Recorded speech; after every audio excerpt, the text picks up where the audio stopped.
The young and the restless spoilers. When Victor looked at Matt that afternoon, something inside him shifted. For years, he had dismissed rumors, whispers, and even his own quiet doubts about Nick's parentage as irrelevant noise, the kind of thing that lesser men entertained to fill the empty spaces of their egos. Victor had always believed himself to be above such trivial insecurity. He was the patriarch, the architect of his empire, the man who shaped destinies with a single phone call. But now, standing in the quiet of his own home, surrounded by portraits of a family he had spent decades building and breaking apart in equal measure, he could not ignore what he was seeing. Matt stood across the room, his gaze steady, his presence commanding in a way that mirrored Victor's own. There was something hauntingly familiar in the young man's posture, in the sharpness of his words, in the calculating silence between his sentences. It was not merely resemblance, it was reflection. For the first time in years, Victor Newman saw in someone else the very essence of his own nature, and that realization cut deeper than any betrayal ever had. He had always known Adam was the one most like him, ruthless, brilliant, hungry for power, the son who mirrored both his brilliance and his flaws. Adam's ambition had often crossed into defiance, his intelligence had made him dangerous, but Victor had respected him for it. He had understood him. Adam was his heir not just in name but in temperament. Yet, Nick had always been the outlier, the softer, calmer, driven not by dominance but by a need to create peace in a family addicted to war. Victor had often told himself that Nick's gentleness was a good thing, that every empire needed a heart somewhere within its walls. But deep down, it had always puzzled him. How could a man born of his blood turn out so detached from the hunger that defined every Newman? How could a son of Victor Newman choose serenity over conquest?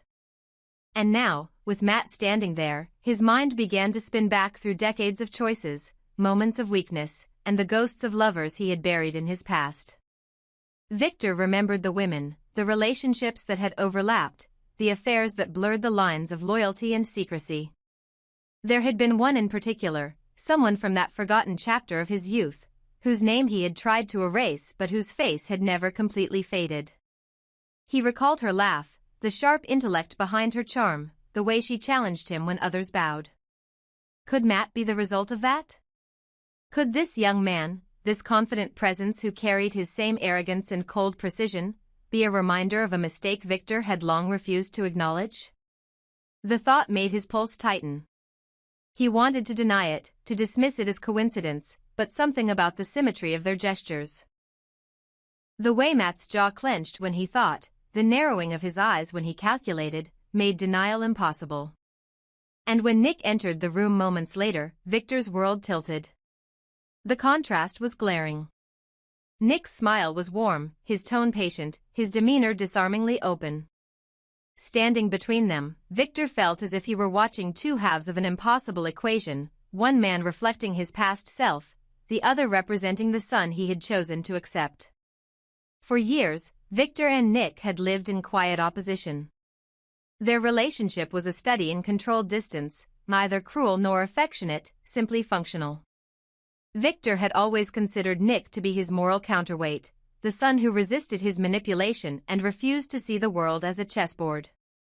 They disagreed on business, on family, on what it meant to be strong. To Victor, strength was dominance, to Nick, it was compassion. That philosophical divide had stretched into an emotional chasm over time. There had been arguments that left scars, accusations that neither could forget, and long silences where love turned into formality. And yet, Victor had never felt the need to question Nick's blood, not seriously. It had been a fleeting thought, one that appeared in moments of anger but faded as quickly as it came. Until now. Until Matt. The resemblance between Victor and Matt wasn't something he could rationalize away. Even the way the younger man carried himself through Newman Enterprises had begun to unsettle him. Matt moved through the corridors as if he belonged there, not as an outsider or an opportunist, but as someone who understood the rhythm of power. He made decisions quickly, spoke with conviction, and when challenged, responded not with defensiveness but with icy control. It was the kind of behavior that reminded Victor of his own early years, the time when he first built Newman Enterprises from nothing, when he had to earn respect through sheer willpower. Watching Matt now was like watching a replay of his own youth, sharper and less encumbered by sentiment. Every glance, every smirk, every instinctual dominance felt too familiar. It made Victor uneasy. It made him remember. That night, Victor sat in his study long after everyone else had gone. The rain outside tapped against the windows like a clock counting down to revelation. He poured himself a glass of scotch and stared at the fire, replaying the image of Nick and Matt standing side by side. It was like looking at two roads diverging from his own legacy. Nick represented the version of fatherhood he wanted the world to see: patient, forgiving, principled. But Matt was something else entirely. He was a mirror to Victor's true nature, the ruthless one he had spent decades trying to hide behind philanthropy and charm. It was terrifying, yet strangely exhilarating. The more he thought about it, the clearer it became. This wasn't just about resemblance or personality. It was something deeper, something written in blood. The possibility that Matt could be his son, that Nick might not be, was beginning to consume him. He tried to push the thought away, telling himself it was paranoia. But paranoia had always been one of Victor's most reliable instincts. It had saved him in business, in politics, in love. He had built an empire on suspicion and verification. So why should this be any different? As he stared into the fire, his mind made the inevitable leap: he needed proof. DNA. Facts. Not emotion, not speculation, but science. He had trusted his instincts all his life, and they had rarely failed him. If there was even a 1% chance that Matt was connected to him by blood, he had to know. And if that truth came at the cost of everything he believed about Nick, so be it. He had faced worse betrayals before. He would survive this one too. The next morning, Victor found himself watching Nick from across the breakfast table. Nick was talking about something mundane, a charity event perhaps, and his voice carried the same steady warmth that had always defined him. But to Victor, every word sounded foreign now. Every movement felt rehearsed. He started analyzing details he had never noticed before: the color of Nick's eyes, the curve of his jawline, the subtle differences in expression. Things that once felt familiar now seemed like anomalies. His mind was no longer calm. It was a machine processing data, comparing, categorizing. When Matt later arrived to discuss a business proposal, Victor observed them both like a scientist studying two specimens.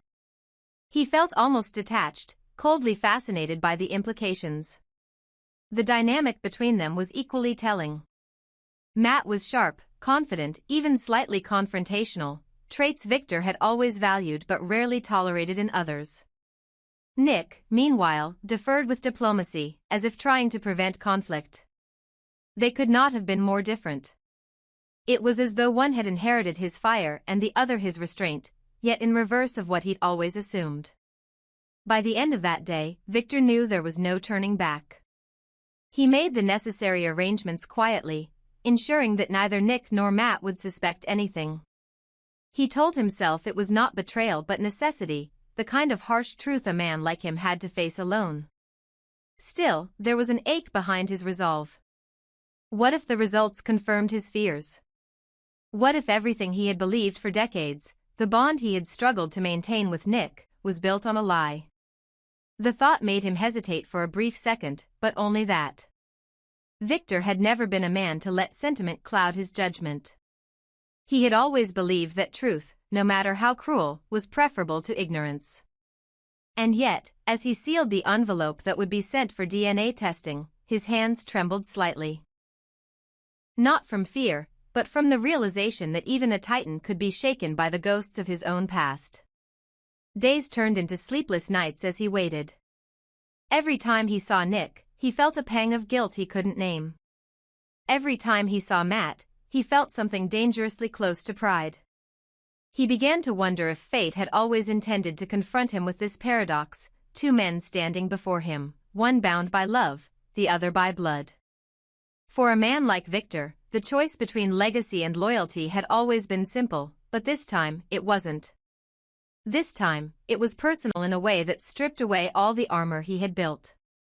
As he stood once again in front of the family portraits, the question echoed endlessly in his mind: had he built his empire on a foundation of lies, or was destiny finally revealing the truth he had long ignored? Either way, he knew that once he opened the envelope, nothing, not his family, not his legacy, not even his sense of self, would ever be the same again. When Victor finally held the DNA results in his hands, the world around him seemed to dissolve into silence.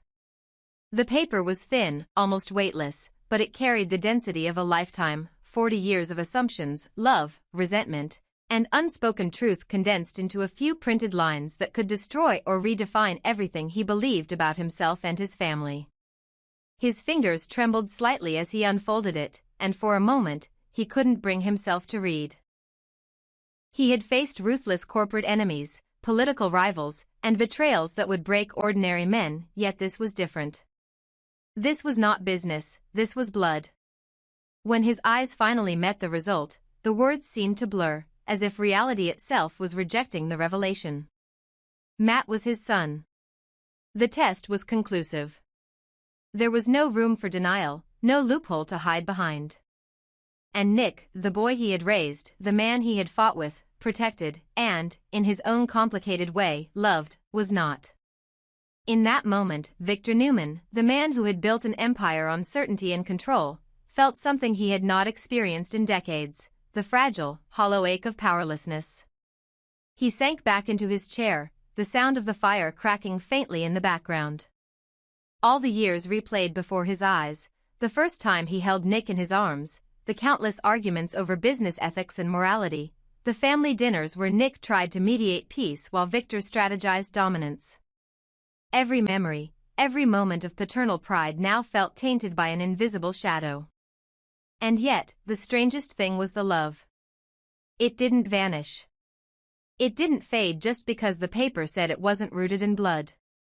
If anything, the love he felt for Nick deepened, more painful, more desperate. He realized he had spent 4 decades molding a man in his own image, only to discover that the reflection had been borrowed from another life. The irony was cruel and beautiful all at once. Victor had always believed that blood defined legacy, that the name Newman was not just a symbol but a lineage of strength passed down through generations. But now he was forced to confront an idea he had rejected all his life: that family might be built on something deeper than genetics. Still, even that realization couldn't erase the ache of betrayal, however unintended. The test did not merely tell him who his son was, it reminded him of what had been stolen from him. He thought of Matt, of the quiet confidence, the sharp mind, the undeniable resemblance. That explained everything. The familiarity he had felt wasn't coincidence, it was instinct. The way Matt spoke, the way he moved, even the arrogance that both irritated and impressed Victor, it was all part of him. Nature had drawn its own map, and fate had hidden it for 40 years. But as the truth sank in, another wave of questions began to rise. How had this happened? Who had switched the children, and why? Victor's mind, ever the strategist, began to replay the circumstances of that time, the chaos in the hospital, the people involved, the whispers of a doctor whose name he had long forgotten. Could it have been an accident? A moment of human error? Or was it something far darker, a deliberate act meant to sabotage his family from the very beginning? The more he thought about it, the more sinister it seemed. In Victor's world, nothing happened by chance. Every move had motive. Every act had consequence. And if someone had stolen his biological son and replaced him with another, there had to be a reason. He imagined the faceless doctor, perhaps pressured by money or fear, making that fateful decision, switching 2 newborns who would grow up to live each other's lives. Matt, who should have been raised in wealth and privilege, had been deprived of his birthright, while Nick, who was never meant to inherit the Newman empire, had lived beneath the golden ceiling of its influence. The injustice burned in Victor's chest like acid. For a moment, he hated the world for allowing it. But then the guilt set in, guilt that he had loved one son while neglecting another without even knowing it. He had scolded Matt for his arrogance, dismissed his ambition as opportunistic, and accused him of manipulation, all the while blind to the truth that the same fire burned in his own veins. As night fell, Victor sat alone in his study, the DNA results spread before him like a confession. The house was quiet, but inside him, storms collided. He thought of how to tell Nikki. She had been by his side through every betrayal, every resurrection of the Newman name, but this revelation was something else entirely. It wasn't a scandal to cover up or a deal to negotiate, it was the unraveling of their own history. Nikki loved Nick like her own, she had watched him grow, guided him through heartbreaks, stood by him when Victor couldn't. How could she possibly accept that the boy she had nurtured wasn't her husband's son? The thought of the devastation in her eyes made Victor's stomach tighten. And yet, he knew he couldn't hide it from her. Truth had a way of surfacing no matter how deeply it was buried. When Nikki finally entered the room that evening, drawn by the silence that hung heavier than usual, Victor didn't have to speak. She saw it in his face, the mixture of sorrow, disbelief, and something close to shame. She asked to see the paper, and when she read it, her reaction was wordless. Her breath caught, and she turned away, gripping the edge of the desk as though to steady herself. For a long time, neither of them said anything. The air between them was thick with unspoken grief. When she finally met his eyes, there was a question there that Victor had no answer for. How could this happen to them, after everything they had already endured? The days that followed were unbearable. News like this doesn't stay contained for long, not in a family like theirs.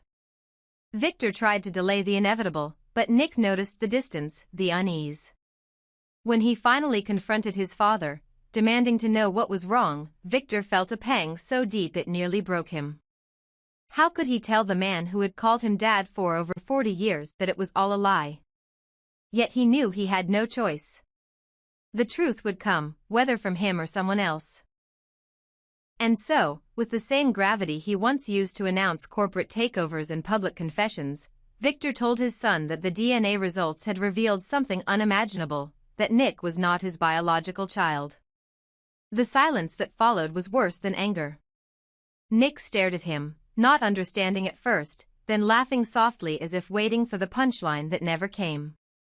But as Victor's eyes remained solemn, the realization began to sink in. The betrayal wasn't from Victor, it was from the universe itself.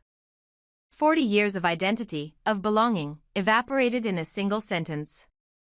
Nick's first instinct wasn't rage but disbelief. His whole life had been built around the idea of being Victor's son, every argument, every reconciliation, every attempt to prove himself worthy of the Newman name. Now, all of it seemed meaningless. He wasn't a Newman. He was an accident, a substitution, a mistake written into destiny by someone else's hand. Victor watched as his son's composure fractured, and he felt something break within himself too. He wanted to reach out, to assure Nick that blood didn't define their bond, but the words felt hollow even to him. He knew what it meant to be stripped of identity, he had built his from nothing. But for Nick, this was a different kind of loss. It wasn't about inheritance or status, it was about love, trust, and belonging. Victor tried to explain about Matt, about the switch, about how none of it was Nick's fault. But explanations are meaningless when your entire life has just been rewritten. Meanwhile, Matt was facing his own turmoil. When he learned the truth, his first reaction wasn't joy or triumph but confusion. He had spent his life feeling like an outsider, fighting for validation in a world that never seemed to accept him fully. Now, suddenly, he belonged to that world, by blood, by right. But belonging didn't erase the pain of what had been lost. He couldn't simply replace Nick, nor did he want to. The idea of taking someone else's family felt unnatural. Yet deep inside, he couldn't deny the strange warmth that came with knowing Victor was his father. It explained so much, his ambition, his pride, his restless hunger for control. It was as if a missing piece of himself had finally clicked into place. Victor found himself caught between two sons, one of his heart and one of his blood, and for the first time in his life, he didn't know how to lead, only how to ache. He wanted to embrace Matt, to make up for lost time, but every step he took toward him felt like a betrayal of Nick.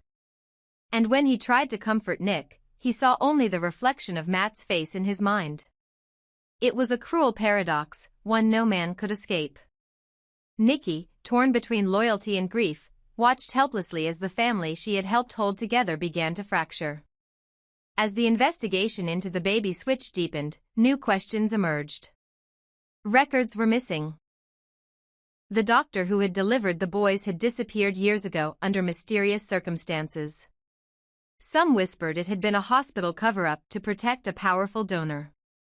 Others speculated that it had been a calculated move, someone had wanted to punish Victor by taking his real heir away. Every let opened another wound. And as Victor dug deeper, he began to fear that this was not an accident of fate but a deliberate act of revenge buried in the past. Still, amid the chaos, one truth remained unshakable: Victor loved both men. Blood or not, Nick was his son in every way that mattered. And Matt, though a stranger for so long, was a reflection of his essence, a mirror of his own soul. The path ahead was uncertain. Could the Newmans survive another storm? Could love mend what destiny had torn apart? As Victor stood once more at his office window, watching the skyline of Genoa City glitter beneath the night, he knew only one thing for certain.